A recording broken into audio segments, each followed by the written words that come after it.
¿Qué tal? ¿Cómo están, familia? Bueno, bienvenidos nuevamente al Forbes Ecuador, señores y señores. Hoy vamos a estar de nuevo presente. Hoy les compartiré todo lo que vamos a ver aquí al Forbes Ecuador, señores y señores. Buenas tardes.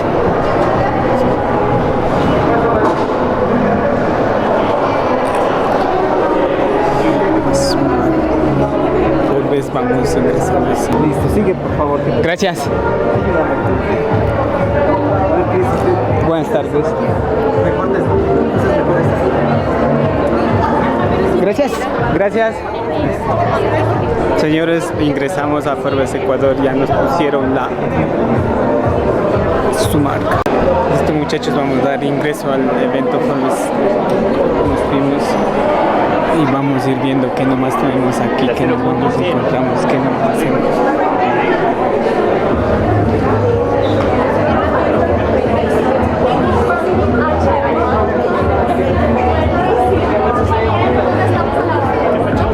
Es un colágeno hidrolizado que les va a ayudar al cabello, a la piel y a las uñas. Tenemos Incubit, que es ideal para el cansancio, para mejorar la concentración y para darle vitalidad al cuerpo. Y un protector solar que es ideal para los deportistas, ya que no les va a irritar la vista si tienen contacto con él. Además que dura 2 horas bajo el agua. Con mucho gusto. Bienvenidos.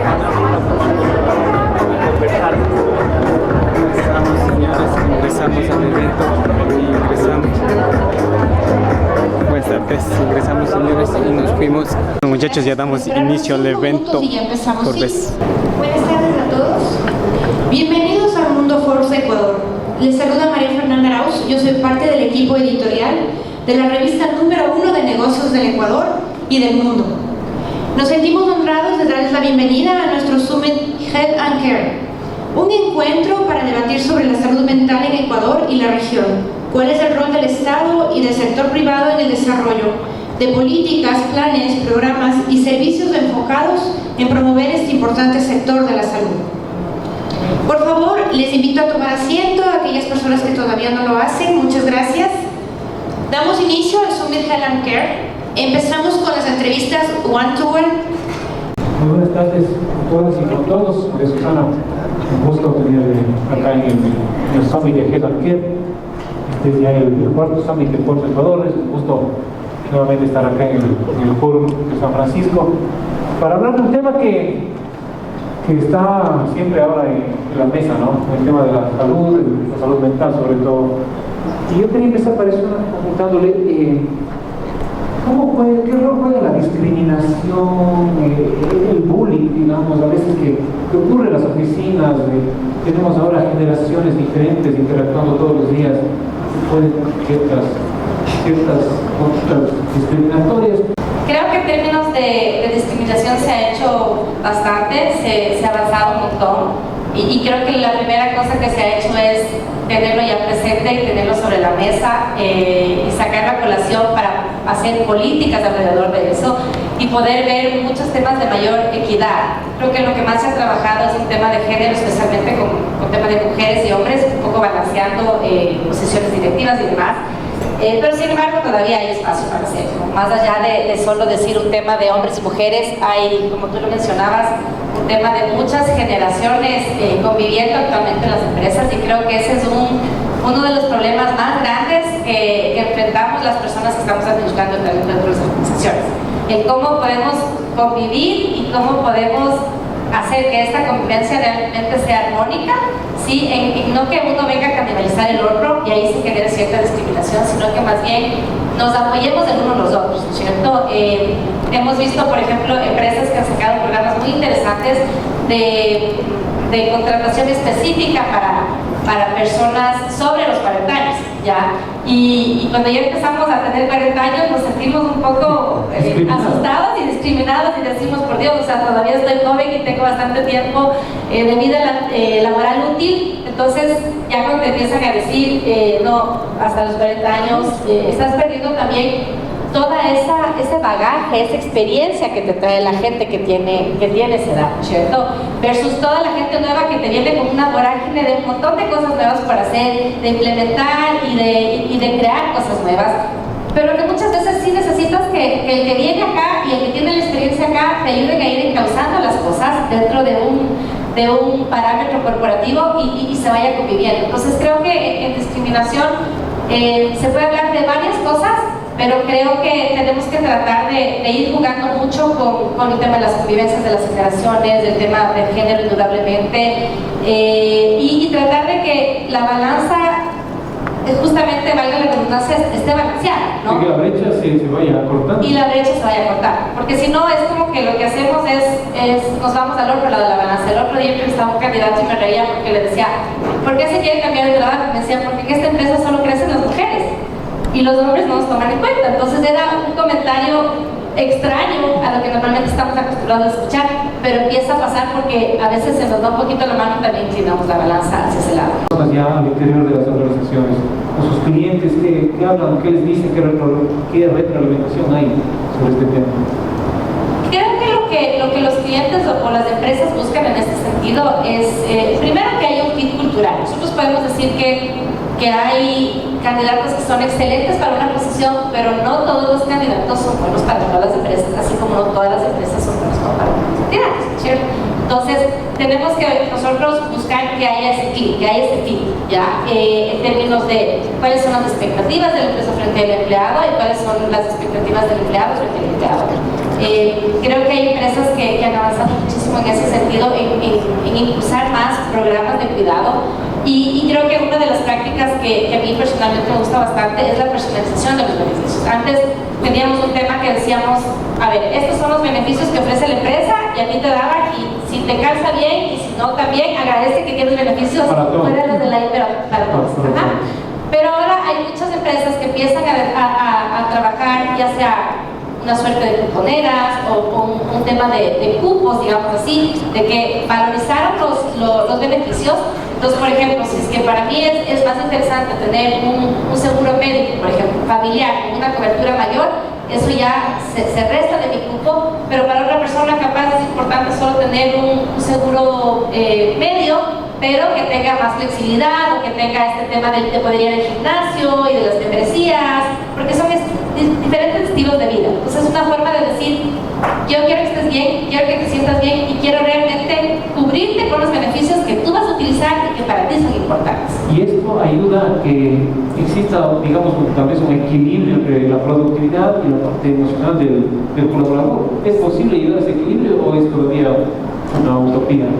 A ver, yo creo que llegar al 100% del equilibrio, en mi modo de ver, es difícil. No sé si es que decir que es una utopía, pero sí es difícil, pero sí hay formas en que se puede ir llegando a construir eso, ¿cierto? Creo que los beneficios es otro tema, y es un tema importante. Creo que por otro lado también, si es que hablamos de cómo están establecidos los objetivos en empresas, es que tenemos, las empresas ponen objetivos claros en el tema de los cargos, de las posiciones, de lo que se espera, como para que tú sepas que tú, dentro de una jornada laboral, tú puedes cumplir el trabajo que debes hacer, ¿sí? Habrá días de que obviamente hay proyectos y cosas nuevas que salen y que se tengan que cumplir una jornada más extensa, pero que eso no se vuelva la normalidad, ¿cierto? Porque si no, estamos hablando de que no está mal establecido el objetivo, o la carga laboral no está bien especificada en términos de puestos y de cantidad de gente. Entonces creo que las empresas tienen que fijarse que todos los que trabajamos tenemos una vida después de,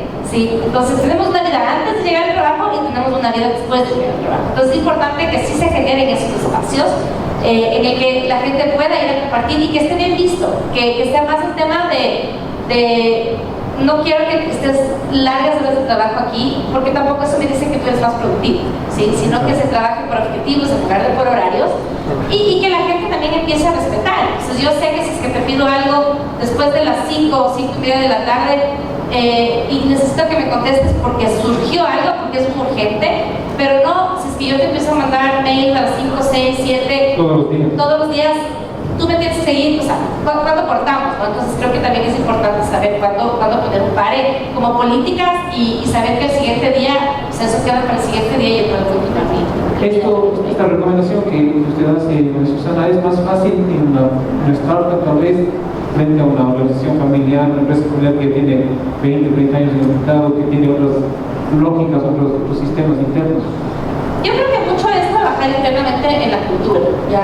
Obviamente las culturas de las startups y las culturas de las empresas locales son absolutamente diferentes, pero yo creo que si es que primero se tiene el compromiso desde arriba, desde la dirección, y se va bajando poco a poco, son cosas que se pueden lograr. Ahora hay que saber si es que se tiene ese compromiso o no, si es que estamos realmente convencidos de que hacia allá va y que eso es algo que podemos cumplir, porque al final te va a traer réditos de gente más comprometida, de gente que quiera trabajar más a largo plazo contigo y de gente que quiera apoyarte en cosas nuevas también, que incluso impliquen más horas de trabajo o más tiempo dedicarle a la empresa porque se sienten bien ahí. Entonces, los más motivados, más comprometidos, pero todo depende de cuál sea tu filosofía. Y si es que esa es la filosofía que tienes, realmente hacer que lo que se dice se haga. Acaba de mencionar usted el tema del compromiso. Y hay el tema de la fuga de cerebros, ¿no? Muchos ejecutivos, profesionales valiosos que se les abren las puertas en otros países. ¿Qué pasa ahí, digamos? ¿Eso motiva, desmotiva a los que se quedan, motiva a los que se van? ¿Qué ocurre? A ver, yo creo que en las generaciones como la mía, digamos, en las generaciones un poco más antiguas, si quieres decirlo así, para nosotros el mundo era mucho más grande. O sea, nosotros ya de pronto decir, me están ofreciendo una posición, estoy en Quito, me están ofreciendo una posición en Guayaquil, ya lo pensaba. O sea, ya era un tema de decir, implica una movilidad y todo el tema que ya nos hacíamos una nube en la cabeza, ¿cierto? Creo que las generaciones nuevas, el mundo lo siente mucho más chiquito, o sea, todo mucho más cercano, no tienen ese miedo a cambiar, a cruzar fronteras entre ciudades, entre países, están totalmente al otro lado del mundo, entre enfrentarse a distintas culturas, porque están mucho más interconectados, ¿ya? Entonces, creo que también lo que la pandemia impulsó es que todos estos temas de teletrabajo, que a veces las empresas estaban un poco reacias, también se abran las fronteras. Entonces hay muchas empresas que ven que hay oportunidades de desarrollar gente y también, por qué no decir lo que es la verdad lo que pasa, a un menor costo en otros países, con la finalidad de que puedan trabajar de manera remota, porque se dan cuenta que no necesitas tener ahí la persona y verle a la persona para que funcione o saber que está trabajando, ¿cierto? Entonces esto ha ampliado un poco el tema laboral, que sí ha hecho que la gente empiece o sea, que digamos tengamos esta fuga de talentos porque la gente ha empezado a irse también un poco, pero creo que depende mucho de la situación de la persona y del momento por el que está pasando y del tipo de empresa y qué es lo que están buscando, ¿sí? Porque también no creo que todo el mundo está dispuesto a irse, ni todo el mundo quiere trabajar en esta virtualidad, sino que a veces sí necesitamos también ese arraigo de decir quiero un espacio donde pueda compartir con gente que es parte de estar en el trabajo también. Entonces, todo depende del perfil que buscamos y qué es lo que yo busco y qué es lo que puedo ofrecer y qué es lo que me pueden ofrecer también. Estamos en posibilidad, digamos, hablando desde la mirada de las organizaciones, de ofrecer las mismas condiciones o los mismos beneficios que se ofrecen a veces a estos talentos que brillan más que los demás en el extranjero. No necesariamente. O sea, yo sí creo que por ejemplo, si es que hablamos de empresas locales y empresas multinacionales, primero estamos partiendo de que son distintos tipos de presupuestos, ¿cierto? De distintas políticas, distinto poder de negociación, porque muchas de las empresas multinacionales ya vienen con un poder de negociación mayor, porque a veces hacen como pool de beneficios y demás, y obviamente tienen más gente y hacen una negociación regional, por ejemplo, ¿cierto? Entonces, en las empresas locales todavía tenemos ciertas restricciones de costos, que hay que ser sinceros, o sea, tenemos que hasta dónde podemos estirar la sábana y qué podemos ofrecer y que sea igual atractivo, que podamos mantener el tema de motivación, pero hay pueden haber ciertas trabas o restricciones locales que no se pueden quitar con las multinacionales.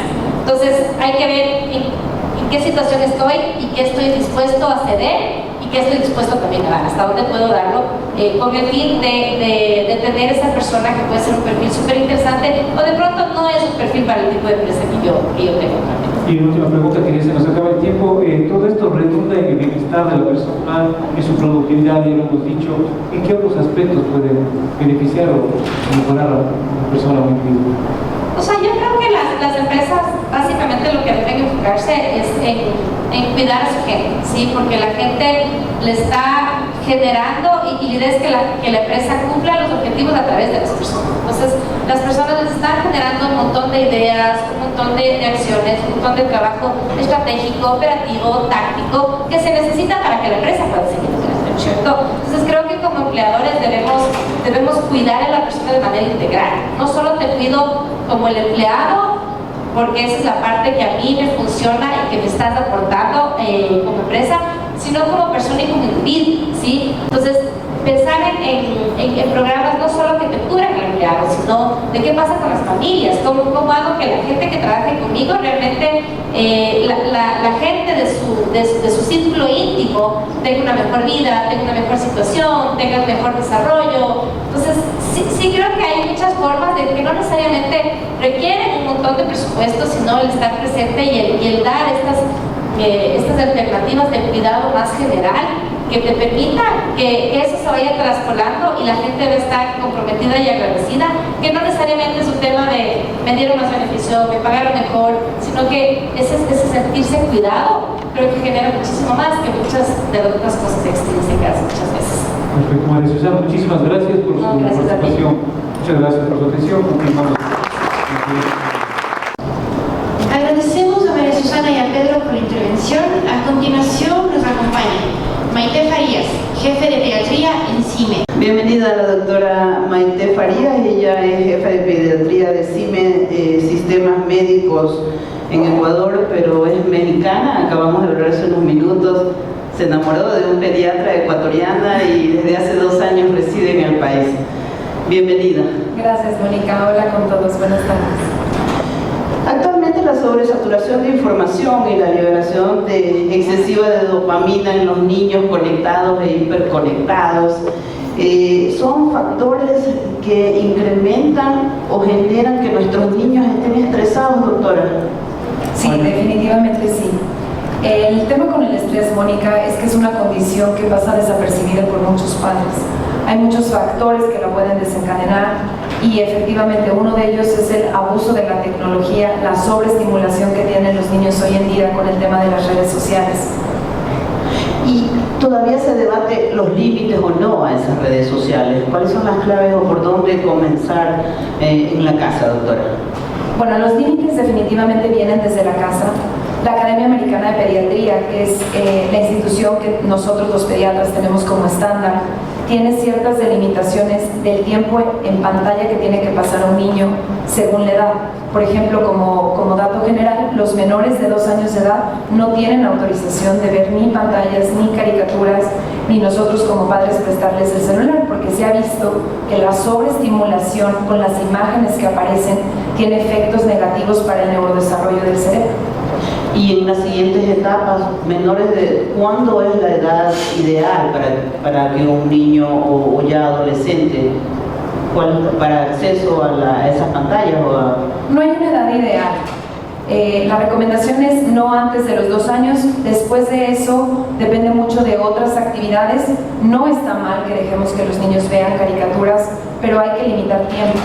En niños menores de 5 años, un tiempo de 30 minutos al día es más que suficiente. En niños más grandes, 60 minutos al día.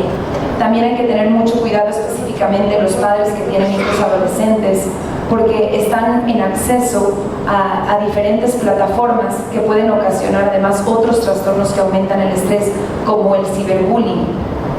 ¿Y cómo se conjuga o actualmente se equilibra cuando la educación también es en línea? Post pandemia hemos tenido una aceleración en el tema del acceso a la educación a través de las plataformas digitales. ¿Cómo se hace en ese caso? La manera de equilibrar es encontrar un balance en el que el niño tenga tiempo de academia, es decir, que utilice la pantalla y los dispositivos. La tecnología no es algo malo, es una buena herramienta, siempre y cuando como padres establezcamos los límites que necesita el niño, y tiempo también de ocio, que permita que el niño pueda hacer otras actividades de juego. Está bien que juegue de pronto videojuegos. Incluso hay estudios que demuestran que los niños que utilizan consolas y juegan videojuegos, si después se convierten en médicos, son mucho mejor cirujanos.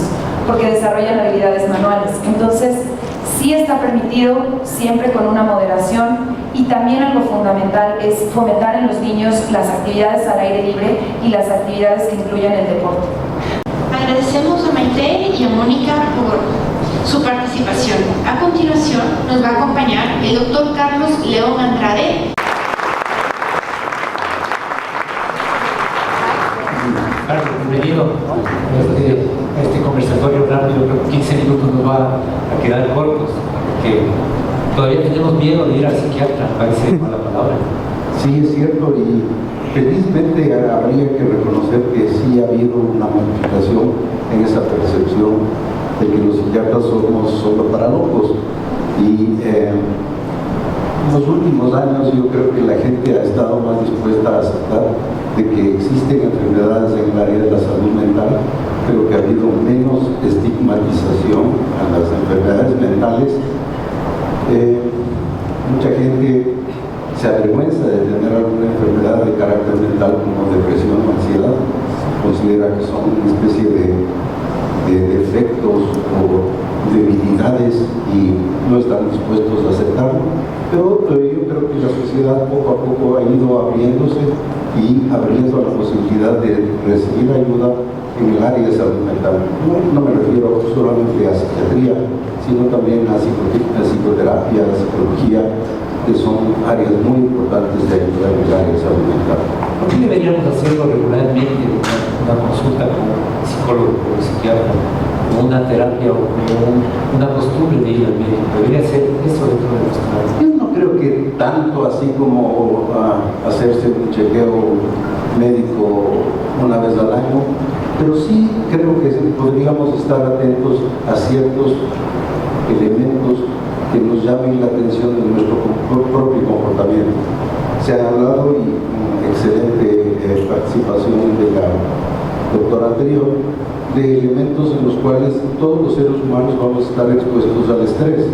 La ausencia de estrés es la muerte, todos vamos a tener estrés, pero hay estrés que nos puede sobrepasarnos los niveles de tolerancia, y esto muchas veces está determinado por factores biológicos como la herencia. Hay gente que tolera más estrés, hay gente que tolera menos estrés. Hay gente que, qué sé yo, por poner un ejemplo, se le muere un hijo, eso no quiere decir que va necesariamente a producirle una depresión, se le va a producir un duelo.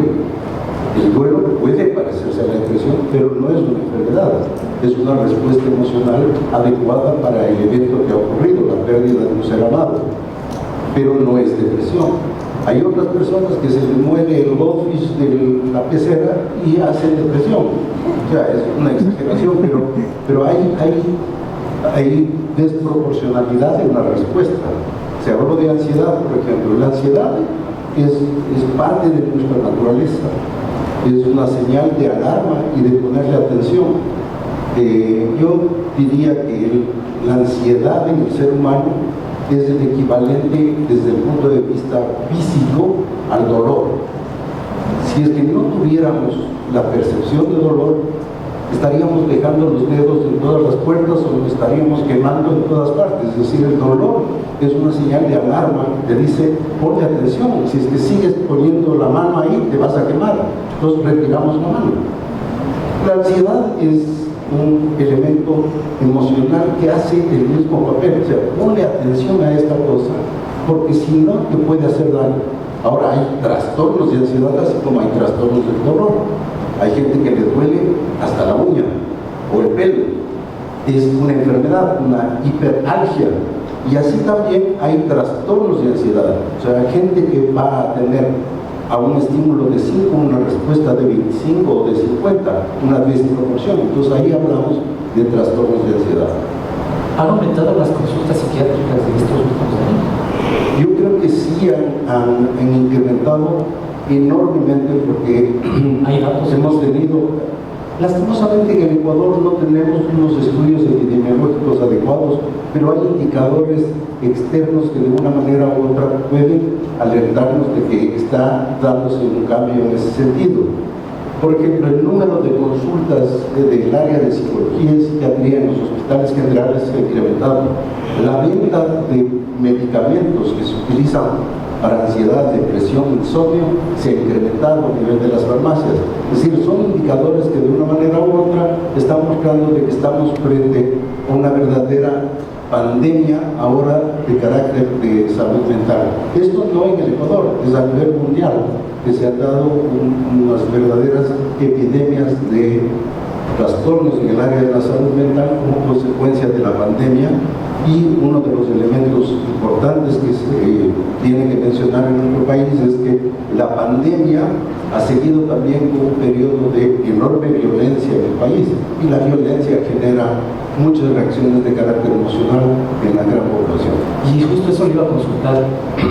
Hablamos a veces de ciclo económico, pero en la psiquiatría y en la psicología también podemos hablar que los ambientes políticos, económicos más exacerbados impulsan a esas afecciones, a esos trastornos en materia emocional. Y lo mental, nada es ausente a lo mental. Es decir, la percepción de violencia, por ejemplo, incrementa los niveles de ansiedad, que es una respuesta normal. La mayor parte de la gente ahora está ansiosa, tiene miedo de salir, tiene más cuidado, evita cierto tipo de horas en hábitos, por ejemplo, de descanso, ya no quiere salir en la noche, una serie de modificaciones como de cuidado. Ahora, algunas personas que ya tenían un bagaje, un elemento de carácter genético que les hace más vulnerables ante esas situaciones, van a desarrollar trastornos como depresión, ansiedad, trastornos de estrés postraumático y demás. A veces en son de broma nos decimos, bueno, estas generaciones de cristal no se les puede decir nada porque reaccionan de maneras desproporcionadas, pero en cuanto a las generaciones antes éramos menos vulnerables a eso, o somos más, o no tiene nada que ver. Yo creo que podríamos decir que somos más abiertos a aceptar que tenemos cierto tipo de problemas. Yo creo que antes se escondía muchísimo de los elementos emocionales. Una buena cantidad de hombres, yo creo que respondían ante la ansiedad con el incremento del alcohol, en donde el resultado era que el remedio era peor que la enfermedad. El alcohol es excelente para la ansiedad, pero tiene unas consecuencias desastrosas. Entonces, hay manifestaciones de ansiedad y depresión que se han dado siempre, pero creo que ahora la gente está más dispuesta a hablar y a aceptar que los tiene, y por eso parecería ser que las nuevas generaciones son de cristal. A lo mejor son más conscientes de que necesitan apoyo, ayuda, y probablemente se beneficien más de eso. Tenemos una ola a veces aumentando los momentos de suicidios. O sea, ¿cómo trabajamos en eso? ¿Cómo trabajar desde niños, desde jóvenes? ¿Cómo realizar un apoyo así? Bueno, primero, el suicidio es el resultado de un trastorno severo en el estado de ánimo de las personas. Hay enfermedades en las cuales el riesgo suicida es muchísimo más alto, hay edades en las cuales el riesgo suicida es más alto, hay condiciones socioeconómicas y personales en las cuales el suicidio podría ser más alto. El suicidio es una respuesta extremadamente compleja que incluso abarca elementos de carácter cultural. Hay culturas en las cuales el suicidio es una salida honrosa, como los japoneses, por ejemplo, pero en los últimos tiempos se ha notado un incremento del número de suicidios, que creo que va a la par con el incremento de gente que está padeciendo depresión. Uno de los elementos terribles de la sociedad moderna es la soledad, y la soledad es uno de los elementos que incrementan las posibilidades de suicidio en las personas que están deprimidas. La soledad es un agravante de un fenómeno como la depresión. ¿Cómo determinar la depresión? ¿Cómo ver esas luces rojas dentro de amigos, dentro de familiares, que alguien puede estar sufriendo depresión, sabiendo que todos somos un mundo diferente y que no hay un estándar definido, pero las señales más básicas para poder ayudar a alguien? Pues cambios radicales en la forma de ser de la persona, de ser una persona sociable, empieza a ser una persona aislada, ya no busca amigos, está cada vez menos comunicativo, tiende a aislarse más, puede adaptarse a cambios en los patrones de consumo de alcohol, por ejemplo. Depresión y alcohol es muy mala combinación. La tendencia al aislamiento, que es uno de los factores importantes, y a veces de una manera u otra hablar de deseos de muerte, quisiera estar muerto, preferiría estar muerto, son indicadores que podrían señalar que esa persona necesita hablar. Y es muy curioso,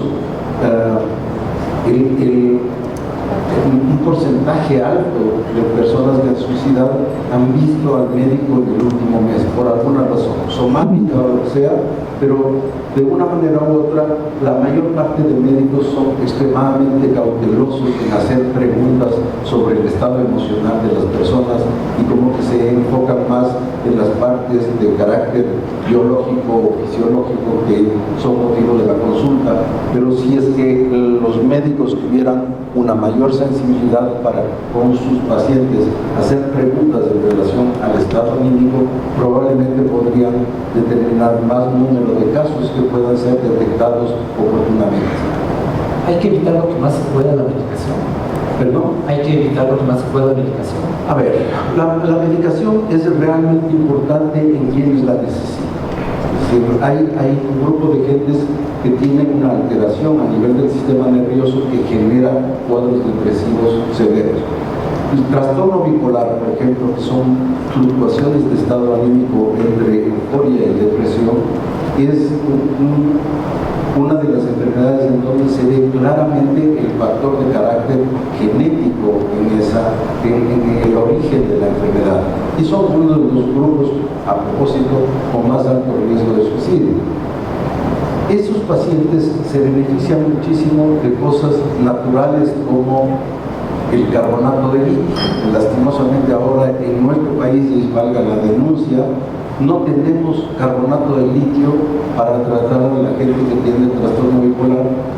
Por alguna razón, la química que fabricaba el carbonato de litio ya no lo está haciendo y ahora tenemos que tener los pacientes traer de México, de Colombia o de Chile para poder seguir con un tratamiento que es fundamental.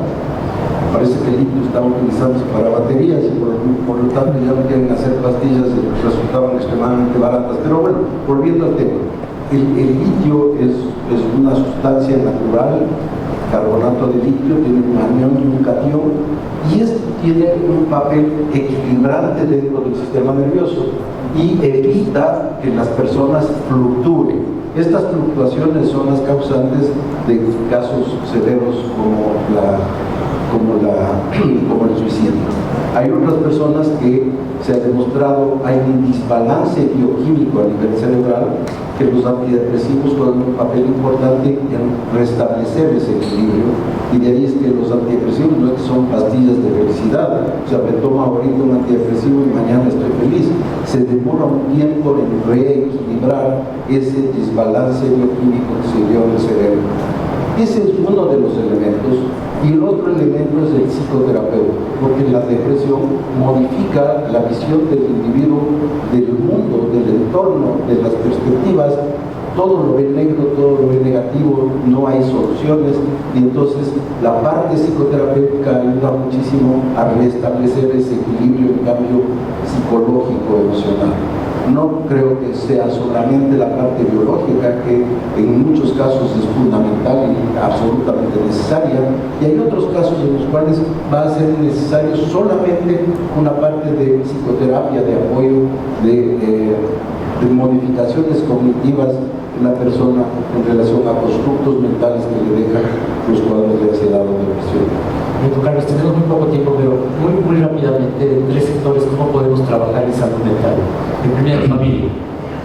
Yo creo que la familia, la sociedad, el generar educación en la gente para que se convierta en personas, en individuos, en sociedades empáticas hacia las personas que tienen trastornos de ese tipo, entenderles y ayudarles, en respetarles, borrar la estigmatización. No se tratan de enfermedades que signifiquen peligro o de otra manera debilidades de carácter o demás. Son enfermedades como cualquier otra.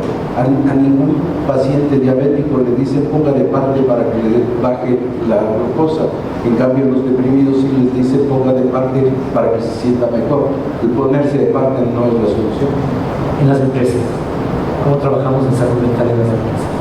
En las empresas es importantísimo lo que se ha mencionado hace un rato. Debe haber un apoyo permanente a las personas, estar detectando posibles cuadros de ansiedad, depresión o de trastornos que alteren no solamente el funcionamiento de la empresa, sino el funcionamiento de pequeños grupos en los cuales se ven este tipo de problemas.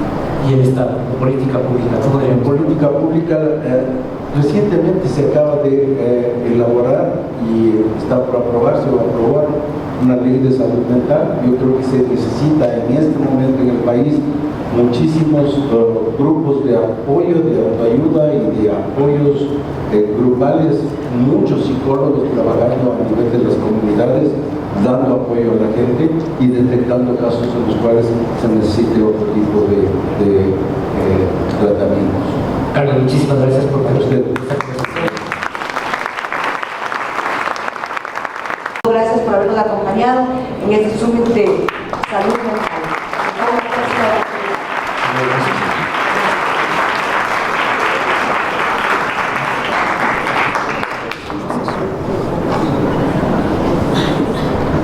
Compartir un espacio de diálogo y networking con todos los participantes. No olviden etiquetarnos en sus publicaciones con el hashtag Summit Health and Care. Bueno chicos, nos despedimos del Summit Health and Care. Salud mental, autoestima. Chicos, lo que deben saber para salir a compartir en eventos.